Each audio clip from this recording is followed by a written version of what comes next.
बहू शब्द सुनते ही मन में सबसे पहला विचार यही आता है कि बहू तो सदा पराई होती है। लेकिन शोभा भाभी से मिलकर हर व्यक्ति यही कहने लगता है कि बहू हो तो ऐसी। शोभा भाभी ने न केवल बहू का बल्कि बेटे का भी फर्ज निभाया। 15 साल पहले जब उन्होंने दीपक भैया के साथ फेरे लेकर यह वादा किया था कि वे उनके परिवार का ध्यान रखेगी, वह उनके सुख दुख में उनका साथ देगी, तब से वह वचन उन्होंने सदैव निभाया है। जब बाबूजी दीपक भैया के लिए शोभा भाभी को पसंद के लिए गए थे, तब बुआ जी ने कहा था, बड़े शहर की लड़की है, भैया जी बातें भी बड़ी बड़ी करेगी, हमारे छोटे शहर में रह नहीं पाएगी। तब बाबूजी ने मुस्कुरा कर कहा था, दीदी मुझे लड़की की सादगी भा गई, देखना वह हमारे परिवार में खुशी खुशी अपनी जगह बना लेगी। बाबूजी की यह बात सच साबित हुई और शोभा भाभी कब हमारे परिवार का हिस्सा बन गई पता ही नहीं चला। भाभी हमारे परिवार की जान थी। उनके बिना त्योहार विवाह आदि फीके लगते थे। भैया सदैव काम में व्यस्त रहते थे, इसलिए घर के काम के साथ साथ घर के बाहर के काम जैसे बिजली का बिल जमा करना, बाबूजी की दवा आदि लाना सब भाभी ही किया करती थी। माँ के देहांत के बाद उन्होंने मुझे कभी माँ की कमी महसूस नहीं होने दी। इसी बीच राहुल के जन्म ने घर में खुशियों का माहौल बना दिया। सारा दिन बाबूजी उसी के साथ खेलते रहते। मेरे दोनों बच्चे अपनी मामी के इस नन्हे तोहफे से बेहद खुश थे।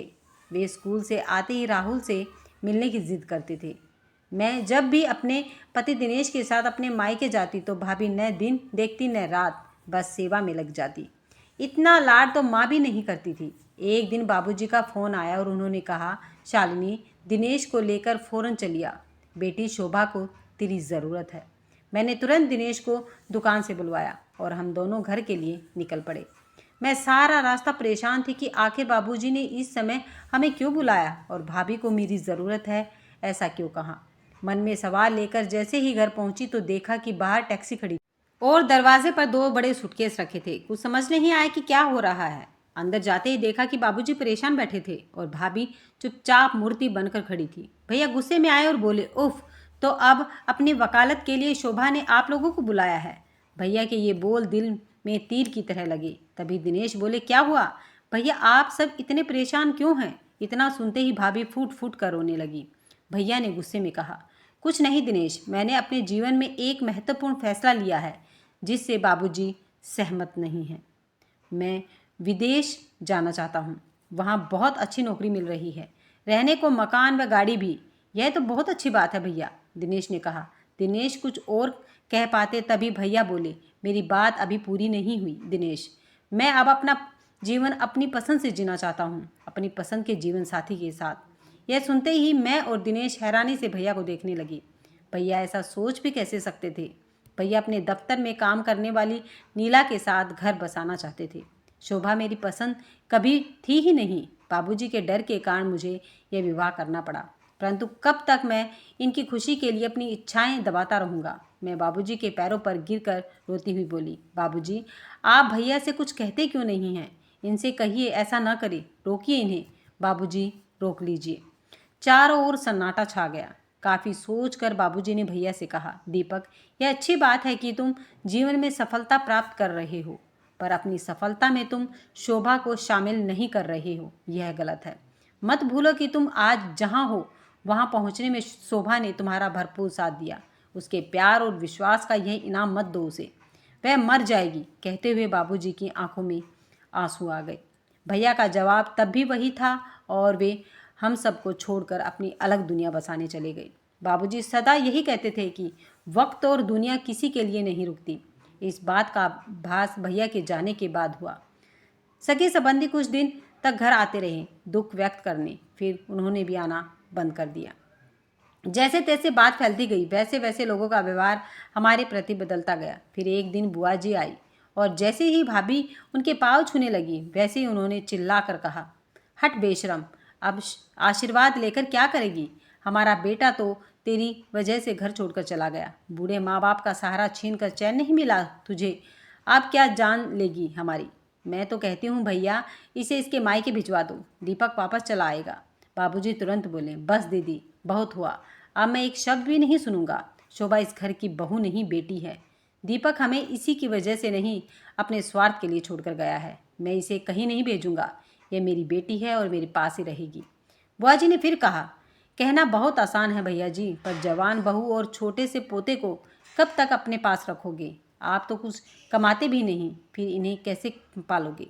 मेरी सलाह मानो, इन दोनों को वापस भिजवा दो। क्या पता शोभा में ऐसा क्या दोष है जो दीपक इसे अपने साथ रखना ही नहीं चाहता। यह सुनते ही बाबूजी को गुस्सा आ गया और उन्होंने बुआ जी को अपने घर से चले जाने को कहा। बुआ जी तो चली गई, पर उनकी कही बात बाबूजी को चैन से बैठने नहीं दे रही थी।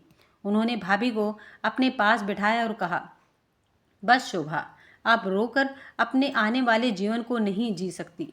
तुझे बहादुर बनना पड़ेगा बेटा, अपने लिए, अपने बच्चे के लिए। तुझे समाज से लड़ना पड़ेगा। तेरी कोई गलती नहीं है। दीपक के हिस्से तेरी जैसी सुशील लड़की का प्यार नहीं है। तू चिंता ना कर बेटा, मैं हूं ना तेरे साथ और हमेशा रहूँगा। वक्त के साथ भाभी ने अपने आप को संभाल लिया। उन्होंने कॉलेज में नौकरी कर ली और शाम को घर पर भी बच्चों को पढ़ाने लगी। समाज की उंगलियां भाभी पर उठती रहीं, पर उन्होंने हौसला नहीं छोड़ा। राहुल को स्कूल में डालते वक्त थोड़ी परेशानी हुई, पर भाभी ने सब कुछ संभालते हुए सारे घर की जिम्मेदारी अपने कंधों पर उठा ली। भाभी ने यह साबित कर दिया कि अगर औरत ठान ले तो वह अकेले पूरे समाज से लड़ सकती है। इस बीच भैया की कोई खबर नहीं आई। उन्होंने कभी अपने परिवार की खोज खबर नहीं ली। सालों बीत गए, भाभी अकेली परिवार चलाती रही, पर भैया की ओर से कोई मदद नहीं आई। एक दिन भाभी का कॉलेज से फ़ोन आया, दीदी घर पर ही हो न, शाम को आपसे कुछ बात करनी है। हाँ हाँ भाभी, मैं घर पर ही हूँ, आप आ जाओ। शाम 6 बजे भाभी मेरे घर पहुँचे। थोड़ी परेशान लग रही थी। चाय पीने के बाद मैंने उससे पूछा, क्या बात है भाभी, कुछ परेशान लग रही हो? घर पर सब ठीक है, थोड़ा हिचकते हुए भाभी बोली, दीदी आपके भैया का खत आया है। मैं अपने कानों पर विश्वास नहीं कर पा रही थी। बोली, इतने सालों बाद याद आई उनको अपने परिवार की, या फिर नई बीवी ने बाहर निकाल दिया? उनको ऐसा ना कहो दीदी, आखिर वे आपके भाई हैं। भाभी की बात सुनकर एहसास हुआ कि आज भी भाभी के दिल के किसी कोने में भैया हैं। मैंने आगे बढ़कर पूछा, भाभी क्या लिखा है भैया ने? भाभी थोड़ा सोच कर बोली, दीदी वे चाहते हैं कि बाबूजी मकान बेचकर उनके साथ चलकर विदेश में रहें। क्या कहा? बाबूजी मकान बेच दें? भाभी, बाबूजी ऐसा कभी नहीं करेंगे, और अगर वे ऐसा करना चाहेंगे तो मैं उन्हें कभी ऐसा करने नहीं दूंगी। भाभी आप जवाब दे दीजिए कि ऐसा कभी नहीं होगा। वह मकान बाबूजी के लिए सब कुछ है। मैं उसे कभी बिकने नहीं दूंगी। वह मकान आपका और राहुल का सहारा है। भैया को एहसास है कि अगर वह मकान नहीं होगा तो आप लोग कहाँ जाएंगे। आपके बारे में तो नहीं, पर राहुल के बारे में तो सोचते। आखिर वह उनका बेटा है। मेरी बातें सुनकर भाभी चुप हो गई और गंभीरता से कुछ सोचने लगी। उन्होंने यह बात अपनी बाबूजी से छिपा कर रखी थी। हमें समझ नहीं आ रहा था कि अब क्या करें।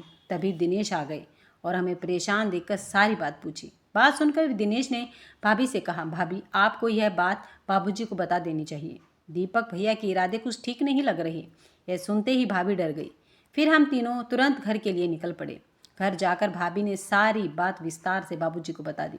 बाबूजी कुछ विचार करने लगे। उनके चेहरे से लग रहा था कि भैया ऐसा करेंगे। उन्हें इस बात की उम्मीद थी। उन्होंने दिनेश से पूछा, दिनेश तुम बताओ कि हमें क्या करना चाहिए? दिनेश ने कहा, दीपक आपके बेटे हैं तो जाहिर सी बात है कि इस मकान पर उनका अधिकार बनता है, पर यदि आप अपने रहते यह मकान भाभी या राहुल के नाम कर देते हैं तो फिर भैया चाह कर भी कुछ नहीं कर पाएंगे। दिनेश की बात सुनकर बाबूजी ने तुरंत फैसला ले लिया कि वे अपना मकान भाभी के नाम कर देंगे। मैंने बाबूजी के इस फैसले को मंजूरी दे दी और उन्हें विश्वास दिलाया कि वे सही कर रहे हैं। ठीक 10 दिन बाद भैया घर पहुँचे और आकर अपना हक मांगने लगे।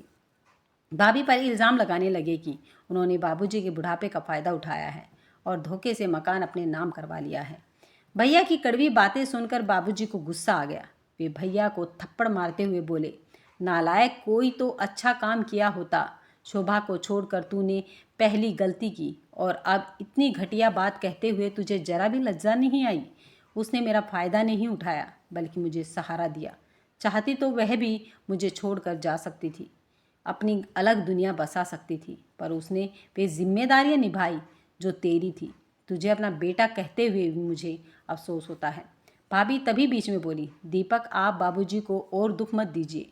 हम सबकी भलाई इसी में है कि आप यहाँ से चले जाएं। भाभी का आत्मविश्वास देखकर भैया दंग रह गए और चुपचाप लौट गए। भाभी घर की बहू से अब हमारे घर का बेटा बन गई थी।